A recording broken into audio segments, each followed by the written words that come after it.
কৃষ্ণ কৃষ্ণ শুধু শ্রী কৃষ্ণ। শ্রী রামকৃষ্ণ ঠাকুরের বই যারা পড়বেন, ঠাকুর সবাইকে একটা কথা বলতো না, তোদের চৈতন্য হোক, তাই না? আচ্ছা বাবা, আমাদের এত পড়াশোনার ডিগ্রি আছে, আমাদের চৈতন্য নেই? বলে হ্যাঁ আছে।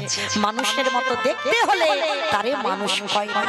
মানুষ তাকে বলবে যার হৃদয়ে মনুষ্যত্ব জ্ঞানটা নেই। শুধু মানুষের মতো দেখতে বলে তুমি মানুষ নও, আগে মনুষ্যত্ব জ্ঞান অর্জন করো, সদ্গুরু বৈষ্ণব চরণ ধুলা নাও, পিতা মাতাকে সম্মান করো, তবেই তুমি মানুষ। জগতে যদি সবাই বলে তুমি ভালো, তবে তো ভালো। নিজে যদি ভালো বলো তো ভালো না, কখনো না। তো আজকে সন্তান মানুষ করবে বাবা, বাবা নয়। কেউ যদি মনে করে বাবা ছেলে মানুষ করবে, না, ছেলে মানুষ করবে মা। ছেলের আধ্যাত্মিক চেতনা দেবে ও মা, বাবা নয়। হরি বল। বাবা যেটা পারবে না সেটা মা পারবে। যার জন্য আমার চৈতন্য মহাপ্রভু বাবার পরিচয়ে নয়, মায়ের পরিচয়ে এসেছে। নাম নিয়েছেন কি গো? সচ্চিদানন্দন গৌরাঙ্গ সুন্দর। কেউ কিন্তু বলি না আমরা জগদানন্দন গৌরাঙ্গ সুন্দর, কারণ বাবার নাম জগন্নাথ, মায়ের নাম সচি ঠাকুরানী। বাবার নামে এলো না কেন? আপনারা কলির মানুষ, আমি কলির মানুষ, ভগবান কলির ভগবান। তাহলে আপনারা বাবার পরিচয় পরিচিত, আমি আমার বাবার পরিচয় পরিচিত। আর এই পৃথিবীতে যার বাবার ঠিক নেই, সমাজ কলঙ্কিত করে দেবে। বলে না ওর জন্মের ঠিক নেই। কত কটু কথা বলি, যদি আমি বাবার নামটা লিখতে না পারি, দেখো যে মা দিল ব্যথা সে মা রইল কোথা। মায়ের কোনো পরিচয় নাই, বাবার ঠিকানাটা লাগবে কলিযুগে। তাহলে বাবার পরিচয়ে যদি আপনার আমরা পরিচিত হই, আমার চৈতন্য মহাপ্রভু কেন হচ্ছে না? কেন মার পরিচয় পরিচিত হলো? এটাই তত্ত্ব, এটাই জানতে হবে। কারণ বাবা যেমন বাবা সন্তানকে ভালোবাসে, মাও সন্তানকে ভালোবাসে। বাবার ভালোবাসা হলো ঐশ্বর্যে, মায়ের ভালোবাসা হলো মাধুর্যে। দেখবেন ধুলো কাদা বালি মেখে আছে একজন ছোট্ট বাচ্চা, বাবার কোলে উঠতে যাক, বেশিরভাগ, তবে বাবা সবাই নয়, কান মুলে নিচ্ছে বেশিরভাগ বাবারা, তাড়াতাড়ি করে হাতটা ধরে বলে বাবা গো কি নোংরা মেখে আছে গো, যা যা আগে মার কাছে পরিষ্কার হ, আগে প্যান্ট জামা পরে হাত মুখ ধুইয়ে মার কাছে পরিষ্কার হয়ে তবে আমার কোলে উঠবে। আছে না? কি গো, আছে তো? অনেক বাবা আছে এইরকম দামি জামা কাপড় পরে থাকে, সুট শার্ট পরে থাকে, ছেলে কাদা মেখে আছে, কোলে নেবে না। কিন্তু ওই ছেলে কাদা মেখে আছে, মা সারাদিন হাড় খাটুনি খেটে সবে দুটো খেতে বসেছি, ছেলের নাক দিয়ে সর্দি পড়ছে, ছেলে গিয়ে যদি মার কোলে বসে, মা খেতে খেতে আঁচল দিয়ে ছেলের নাকটা মুছিয়ে সেই হাতে আবার মা অন্ন পায়, পায় না? পায়। কেন? মা ভালোবাসলো, বাবার ভালোবাসলো, তফাৎ কেন হলো? এটাই চৈতন্য মহাপ্রভু শিক্ষা দিল। বাবা ছেলের নোংরা ধুলো বিচার করে, মা বিচার করে না। ঠিক তদ্রূপ আমি কলিকালের ভগবান হয়ে নদিয়ায় যাব, আমি যদি বাবার পরিচয় পরিচিত হই, তাহলে কলির নোংরা মাখাছি, সবাই নোংরা মেখে আছে, কাম কাঞ্চনে আসক্ত, বিষয় বিষয় আসক্ত, এই কলুষিত মনে ঈশ্বরের প্রতিফলন হবে না। তাহলে ভগবান চিন্তা করলো এই জগৎ সংসারে বাবা ধুলো বিচার করে, মা ধুলো বিচার করে না। তাহলে আমি যদি মায়ের পরিচয়ে যাই, তাহলে কলির মানুষ যে নোংরা মেখে আছে, কামনা বাসনার নোংরা, বিষয় বৈভবের নোংরা, আমি অচিরেই মায়ের পরিচয়ে পরিচিত হই, প্রত্যেককে কোলে করে নিয়ে নিতাই গৌর প্রেমানন্দে হরি বল বলে উদ্ধার করব। যার জন্য আমার চৈতন্য মহাপ্রভু মায়ের পরিচয় এলো, কলির নোংরা মাখানো জীবকে উদ্ধার করবে বলে। এই জায়গাটাই তফাৎ। তাহলে মা পারে ছেলে তৈরি করতে, তাই সবার চরণ ধরে নিবেদন। এখনকার বাচ্চাদের কত বই, ছোট বাচ্চাদের দেখবে কত বই, তাই না? কিন্তু মনে রেখো, বই পড়াবে, তার পিছনে একটু করে হলেও প্রতিনিয়ত বাচ্চা বেলা থেকে একটু গীতা পাঠ করা অভ্যাস করা। আমি করিয়েছি বাবা আমার ছেলেটাকে, এখন আর বলতে লাগে না, স্নান করে সে 2টো বাজুক আর 3টে বাজুক, এক পাতা করে গীতা পাঠ ওকে করতেই হবে। কেন? এটা তুমি মা, তোমাকে তৈরি করতে হবে সন্তান। তো আজকে এই ছোটবেলা থেকে রঘুনাথ দাস বৈরাগ্য ভাব, বৈরাগ্য মানে বোঝো, সংসার ধর্ম ত্যাগ করে চলে যাও বৈরাগ্য সংসারে থেকে হয়, কলিযুগে সন্ন্যাস নিষিদ্ধ। তাহলে সংসারে থেকে বৈরাগী হওয়া যায় কিরকম? যেদিন বাবা তোমার জিহ্বার লালসা চলে যায়, মন দিয়ে শুনবেন মা, এই জায়গাটায় সংসারে থেকে বৈরাগ্য হবে, জিহ্বার লালসা চলে যাবে।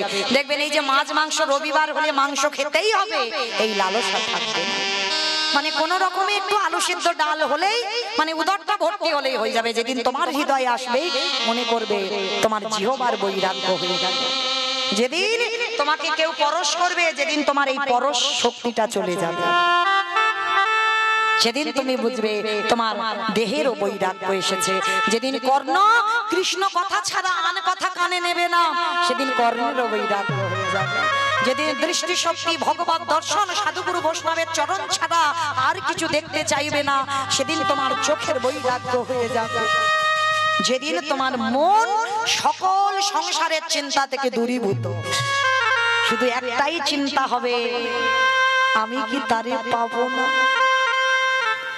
এই চিন্তাটা যেদিন তোমার মাথায় এসে যাবে, সংসারে সব চিন্তা বন্ধ, আমি কি তারে পাবো না, সেদিন জানবে তোমার মনেরও বৈরাগ্য এসে যাবে। রঘুনাথ ছোটবেলা থেকে তার বৈরাগ্য ভাব, যেখানে সাধুগুরুরা আসে ও ছুটে ছুটে চলে যায়, যেখানে ভাগবত হয় ও ছুটে চলে যায়, যেখানে হরিনাম হয় ও ছুটে চলে যায়। বেঁধে রাখতে পারে না, কিছুতে বেঁধে রাখতে পারে না। বাবা মা সিদ্ধান্ত নিল ছেলেকে একটু পড়াশোনা করাতে হবে। নিয়ে গেল কোথায়? বলদেব আচার্যের কাছে, পাঠশালায় ভর্তি করলো। আর দেখবেন বাবা, বড় লোকের ছেলেরা একটু জেদি হয়, হয় না মা? খুব জেদি হয়, খুব একটা ভালো পড়াশোনা করতে চায় না। আর যদি বা একটু মারধর করো, ওর গার্জেনরা তেড়ে আসে। তা বলদেব আচার্য বললেন যে এই রঘুনাথকে আমি দায়িত্ব নিতে পারবো না, কারণ ও বড় লোকের ছেলে, ও পড়াশোনা করবে না। তাই হিরণ্য দাস আর গোবর্ধন দাস দুই ভাই বলদেব আচার্যকে গিয়ে বলেছিল, গুরুদেব আপনি জানেন না, এ বড় লোকের ছেলে হতে পারে, এ ছোটবেলা থেকে একটু অন্য ধরনের, আপনি একটু চরণে আশ্রয় দেন। ও যদি একটু পড়াশোনা না করে, আমার এই মহল দেখভাল করবে কি করে? ঠিক আছে আমি রাখলাম, তবে যদি কোনোদিন অন্যথা দেখি, আমি কিন্তু ওকে বের করে দেব। ঠিক আছে। অমায়েরা রঘুনাথ আশ্রয় পেল পাঠশালায়। সমস্ত পড়ুয়ারা পড়াশোনা করে, ভাগবত পাঠে বসে বলদেব আচার্য। সমস্ত বন্ধুরা কত হাসি ঠাট্টা গল্প গুজব করে। আর জানো মা, ওই ছোট্ট রঘুনাথ সবার সামনে বসে ভাগবত শোনে। আর ওই ভাগবত শোনে, আর দুটো নয়ন জলে বুক ভেসে যায়। বলদেব আচার্য পাঠ করতে করতে ভাবলো, অন্যান্য পড়ুয়ারা এরা শুনছে, এরা তো কিছু বোঝে না, কিন্তু এইটুকু 5 বছরের ছেলে রঘুনাথ, কি বোঝে ভাগবতে? তো পাঠ করতে করতে পাঠ বন্ধ করে গুরুদেব প্রশ্ন করছে, রঘুনাথ, ও রঘুনাথ, আচ্ছা বাবা, তুমি যে এই যে ভাগবত পাঠ শুনছো, তুমি কি কিছু বুঝতে পারছো? এই হলো শিক্ষা। ভালো করে বুঝবেন মা, একটা ছোট্ট বাচ্চাকেও তুই বলে সম্বোধন করার অধিকার তোমার নেই। কারণ তুমি যদি একটা শিক্ষা দিতে গিয়ে কারোকে তুই বলে সম্বোধন করো, তাহলে সে শিখবে কি ছোটবেলা থেকে? তাহলে সে তো ওটাই শিখবে। তাই যত ছোট হোক, প্রত্যেককে তুমি বলে সম্বোধন করা উচিত, তুই নয়। তো আজকে বলদেব আচার্য শিক্ষাটা দেখে, ওই রঘুনাথকে বলছে, রঘুনাথ বলো, আচ্ছা এই যে আমি ভাগবত পড়ছি, আচ্ছা তুমি যে শুনছো, আচ্ছা তুমি কি বুঝেছো? তুমি যে এত পাগলের মতো কাঁদছো? গুরুদেব আমি কিছু বুঝতে পারছি না, তবে হ্যাঁ, আচ্ছা বুঝতে যদি না পারো তাহলে কাঁদছো কেন? কাঁদছি কেন জানো গুরুদেব? আমি একটা কথাই ভেবেছি। কি কথা বাবা? আমার একটা কথাই ভাবনা, আমি কি তারে পাবো না? কাকে পাবার কথা বলছিস রঘুনাথ? কাকে পাবি? আমি কৃষ্ণ চরণ পেতে চাই। ছোট্ট ছেলে রঘুনাথকে বুকে ধরে বললে, পাবি বাবা, পাবি অবশ্যই, কোনো না কোনো দিন তোমার কৃষ্ণ কৃপা হবেই হবে। বেশ কিছুদিন রয়ে গেল, ওই রঘুনাথ আসতো না। ওদিকে বিনাপুরের জঙ্গলে লক্ষ্য হীরাকে উদ্ধার করে হরিদাস ঠাকুর এসেছিল একটা দিনের জন্য বলদেবাচার্যের ঘরে। আর যেই না বলদেবাচার্যের ঘরে এসেছে হরিদাস ঠাকুর, সমস্ত পড়ুয়ারা হরিদাস ঠাকুর এসেছে, হরিদাস ঠাকুর এসেছে বলে কি করেছে, সবাই ছুটে গিয়ে পঞ্চাঙ্গ প্রণাম। পঞ্চাঙ্গ প্রণাম মানে হাঁটুটা মাটিতে রেখে মাথাটা ঠেকিয়ে প্রণাম। আর ওই ছোট্ট রঘুনাথ হরিদাস ঠাকুরকে দেখে ছুটে গিয়ে বাবা ষষ্ঠাঙ্গে শুয়ে পড়ে দণ্ডবত প্রণাম। তবে মায়েরা, আমাদের নারী জাতিদের দণ্ডবত প্রণাম নয়, নিষিদ্ধ। পুরুষ জাতি তাদেরই হবে দণ্ডবত প্রণাম। নারীদের ওই পাটা মাটিতে, হাঁটুটা মাটিতে রেখে ওই পঞ্চাঙ্গ প্রণাম করতে হয়। আর পুরুষ জাতিদের ষষ্ঠাঙ্গে দণ্ডবত প্রণাম। তো যেই না রঘুনাথ ষষ্ঠাঙ্গে দণ্ডবত প্রণাম, ওই যে বাবা ভক্তরে চেনে, যেই না হরিদাস ঠাকুর রঘুনাথের হাতটা পরশ করেছে, সঙ্গে সঙ্গে হৃদয়টা যেন বিদ্যুতের মতো চমকে উঠেছে।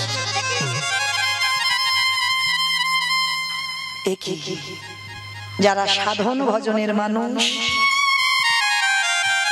ভক্তের অঙ্গ পরশ করলেই বুঝতে পেরে যাবে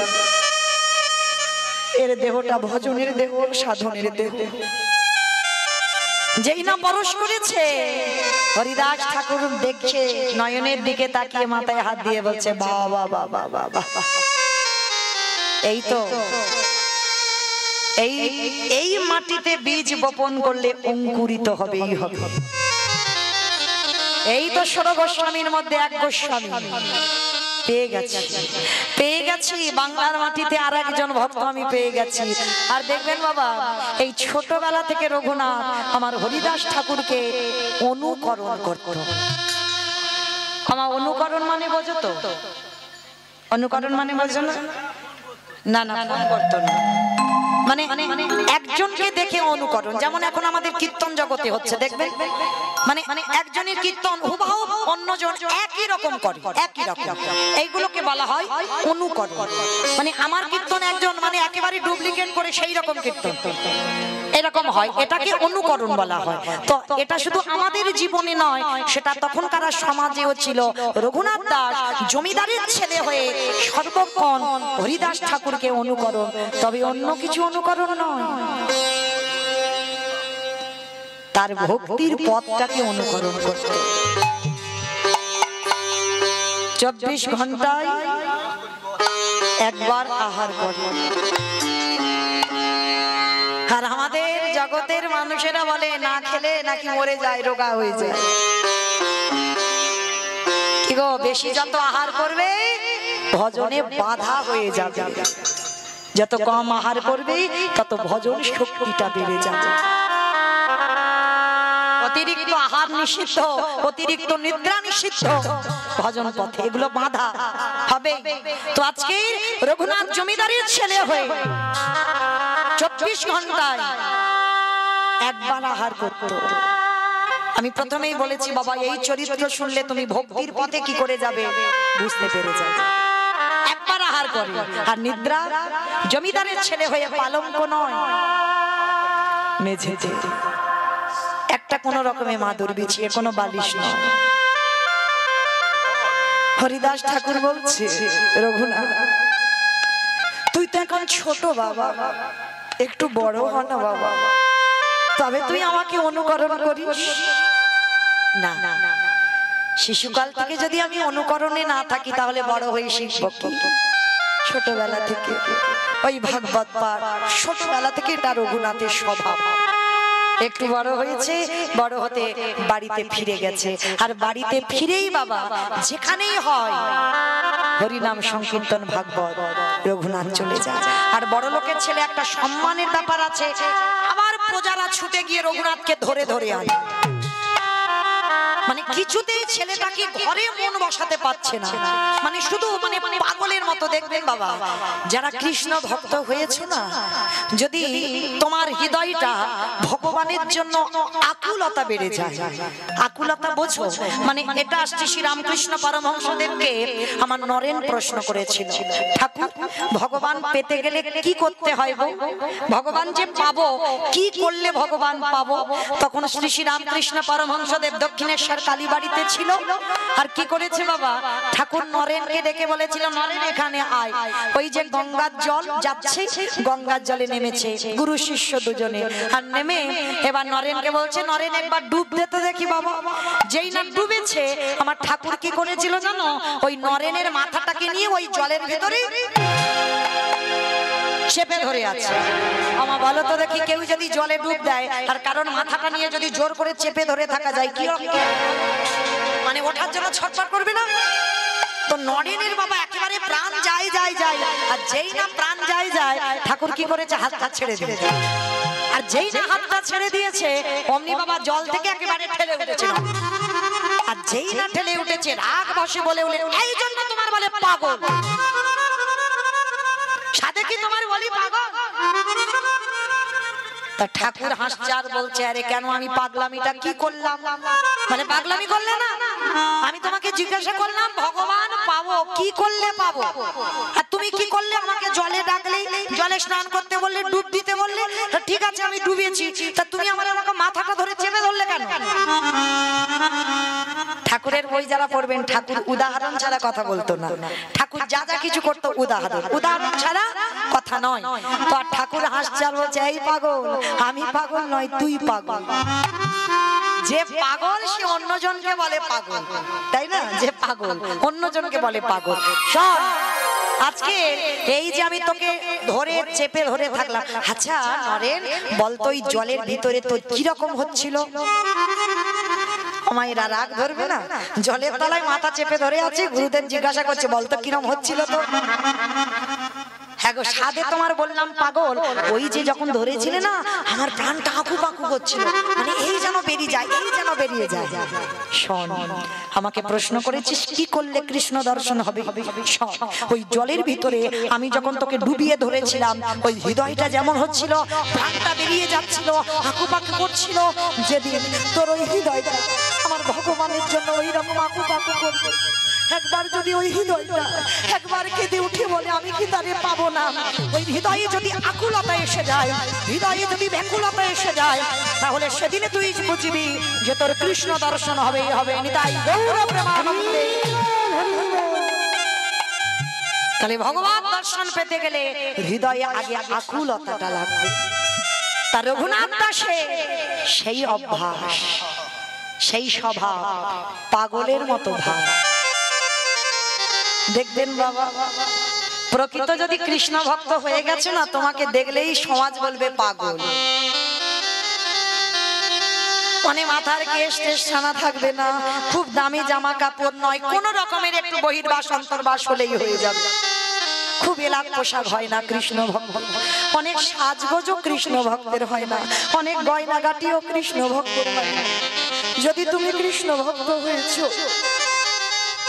জীবনে তোমার এই লোভ, এই লালসা জীবন থেকে তোমার চিরজন্মের মতো চলে যাবে। আর সব থেকে বড় কথা বাবা, সব থেকে অপরাধ হয়ে যাবে যদি ভক্তি পথে এসে অলংকার পরিধান করো। আছে না, কলি বসবাস করছে তো সোনাতে, তাই তো ওই অলংকারে, ওই জন্য ভক্তি পথে নিষিদ্ধ। আজকে রঘুনাথ জমিদারের ছেলে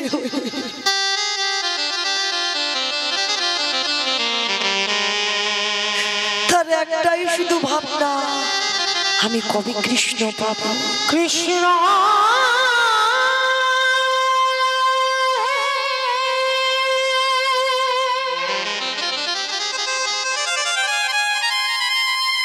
একেবারে দেখা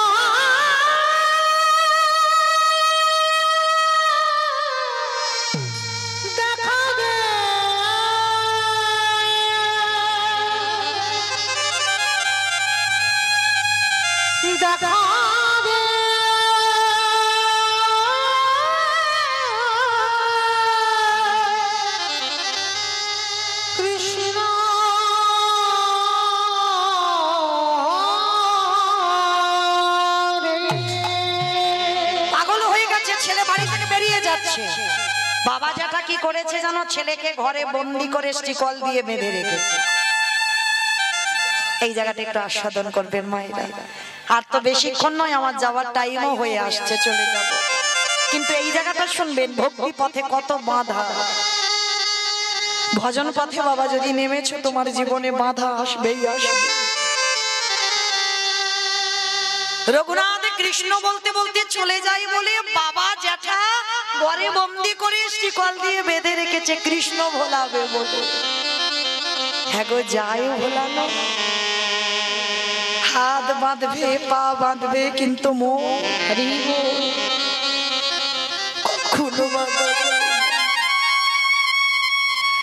বাবা জ্যাঠাকে বলছে, ভালোই হয়েছে বাবা, তুমি এই যে শিকলে বেঁধে রেখেছো আমায়, খুব ভালো করেছো। কারণ ভজন করতে গেলে নিরজন জায়গাটাই তো ভালো, যার জন্য ত্রিলোকের বড় বৈষ্ণব বেছে নিয়েছে কেদারনাথ বদ্রীনাথ। লোকালয়ে ভজন হয় না, মালাতে আমরা নাম করি ঠিক কথা, ওটা নাম হয় বাইরের নাম, ভিতরের নাম নয়। ভিতরের নাম করতে গেলে তোমার জানালা দরজা বন্ধ করে ঘরে নিরজনে বসতে হবে, সেই নামের মতো নাম তুমি লোকালয়ে পাবে না, ওই নামটা যে সঠিক নাম হয়। তো আজকের রঘুনাথ বলছে, ভালোই করেছো, আমার হাত বেঁধে রেখেছো, পা বেঁধে রেখেছো, এইবার আমাকে কেউ জ্বালাতন করবে না, আমি নিরজনে ভজন করতে পারবো। ঠিক আছে, বন্দি করেছে রঘুনাথকে কৃষ্ণ ভোলাবে বলে, প্রতিদিন খেতে দেয়, রঘুনাথ খায় না। এক সপ্তাহ অনাহারে আছে, শুধু তার মুখের একটাই ভাষা, আমি কি তারে পাবো না,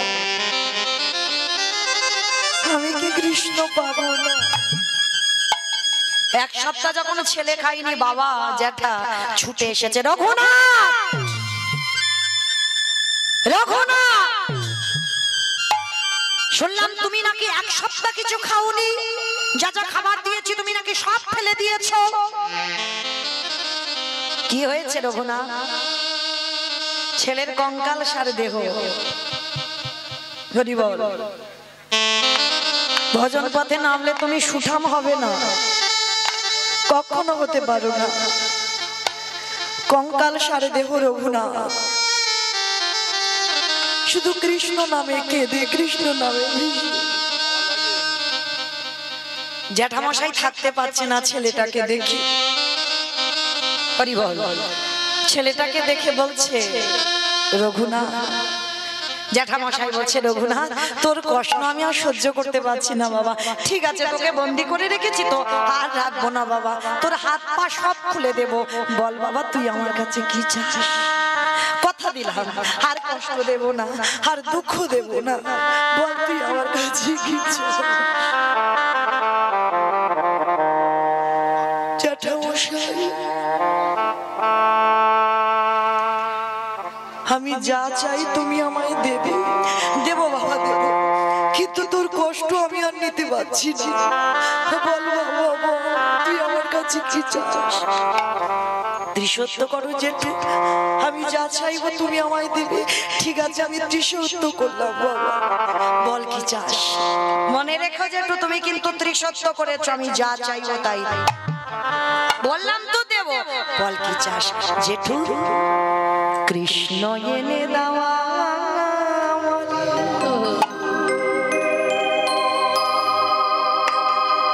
কৃষ্ণ এনে দেওয়া,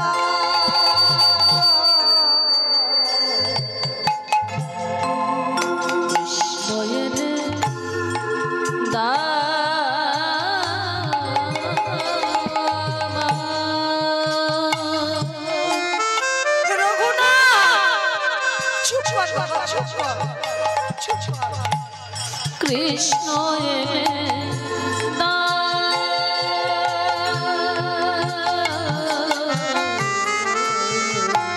কৃষ্ণ সাদা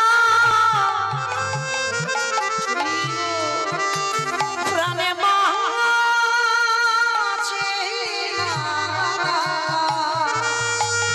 রঘুনাথ চুপ কর, বলিস না। কৃষ্ণ এনে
মনে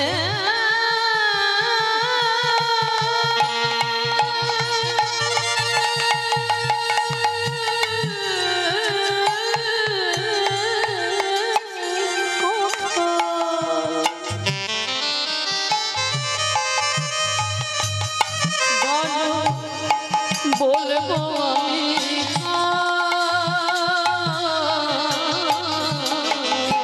কৃষ্ণ এনে দা